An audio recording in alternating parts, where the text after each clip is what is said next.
السلام عليكم ورحمة الله تعالى وبركاته. maanta waxaan ka hadli doonaa tubooyinka ugxan-sidayaasha oo xirma ama waxa loo yaqaano fallopian tube blockage. Tubooyinka ugxan-sidayaasha waa laba tubo oo dhinacyada ka xiga minka, waana qayb muhiim ah oo ka tirsan xubnaha taranka dumarka, waxayna isku xiraan minka iyo keedka ugxanta. bil kasto inta ay socoto soo deynta ugxanta, tubooyinkaas waxay mid ka mid ah ugxanta ka soo qaadaan keedka ugxanta, waxayna keenaan minka. Sidoo kale tubooyinkaas waa meesha uu ka bilaabmo uurka, oo waxaa ku kulma shahwada iyo ugxanta. Haddaba haddii ay xiranto tubooyinkaas, waxaa dhacdo in aan kulmin shahwadii iyo ugxanta, sidaasna waxaa ku timaado dhalmo la'aan. Haddaba maxaa sababo inay xirmaan tubooyinkaas? Waxyaabaha sababa inay xirmaan tubooyinkaas waxaa ka mid ah caabuqyada ku dhaca xubnaha taranka dumarka, kuwaasoo loo yaqaano pelvic inflammatory disease. Sidoo kale inay tubooyinka xirmaan waxaa sababo cudurrada ku faafo galmada sida isfiiditada iyo jabtada. Sidoo kale in tubooyinka xirmaan waxaa sababo in hooyada hore qaliin loogu sameeyey ama gabadha hore qaliin loogu sameeyey in tubooyinka hore loo qalay. Sidoo kale waxyaabaha sababo in ay xirmaan tubooyinka waxaa ka mid ah uur ku sameysmay, in hooyada hore u qaaday uur ku sameysmay meel aan ahayn minka. Tusaale ahaan in uur hadda kahor ku sameysmay ama uur ku sameysmo meel aan minka ahayn sida tubooyinka ugxan-sidayaasha. uurkaas oo loo yaqaano ectopic pregnancy. Ectopic pregnancy qofka markay qaado kadib waxaa dhacdo inay ku timaado in tubooyinka xirmaan. Sidoo kale waxyaabaha sababo in tubooyinka xirmaan waxaa ka mid ah waxa loo yaqaano endometriosis. Endometriosis waa xaalad ah in nudayaasha minka gudihiisa laga rabay in lagu arko meel aan minka ahayn.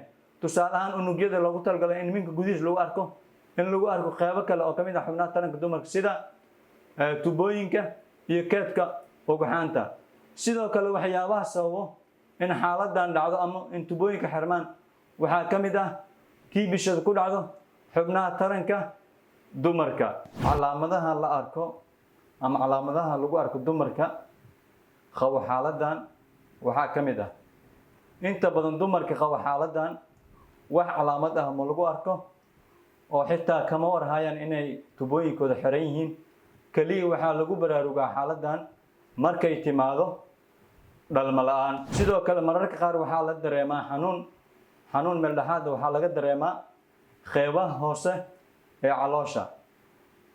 Mar waxaa laga dareemi karaa hal dhinac, marna waxaa laga dareemi karaa laba dhinac oo ka mid ah caloosha.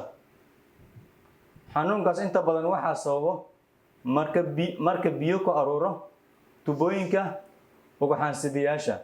Biyahaasna inta badan waxay ka dhashaan marka caabuq yimaado. Caabuqaasna waxaa la yiraahdaa hydrosalpingosis. Haddaba xiriirka ka dhaxeeya waa maxay tubooyinka oo xirma iyo dhalmada?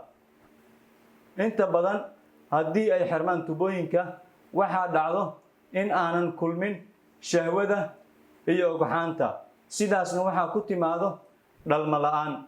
Sidoo kale 40% dhalmo la'aanta dumarka waxaa sababo tubooyinka oo xirmay. Tusaale ahaan haddii mid ka mid ah tubooyinka xiran tahay, waxaa jirto fursad ah 50% in uur imaan karo. Laakiin uurkaas imaanayo khatartiisu aad ayay u badan tahay oo wuxuu noqon karaa uur ku abuurma meel aan minka ahayn, kaas oo loo yaqaano ectopic pregnancy. Haddaba haddii ay dhacdo in labada tubo xirmaan, kaliya waxaa lagu caawin karaa dhalmada in la sameeyo waxa loo yaqaano IVF oo ah in vitro fertilization, oo ah in ilmihii banaanka lagu abuuro kadibna lagu celiyo minka, sidaasna uurka ku sii socdo. Haddaba sidee loo daaweyn karaa xaaladan waxaa lagu xalin karaa siyaabo kala duwan, waxayna ku xiran tahay hadba wax sabab wax tubooyinka xiray ayay ku xiran tahay. tusaale ahaan haddii ay tubada tahay mid nadiif ah oo aan dhaawac gaarin wax xirayna ay yihiin waxyaabo aad u yarin qofkaas waxaa loo samayn karaa khaliin kaas oo loo yaqaano laparoscopic surgery ayaa loo sameynaa.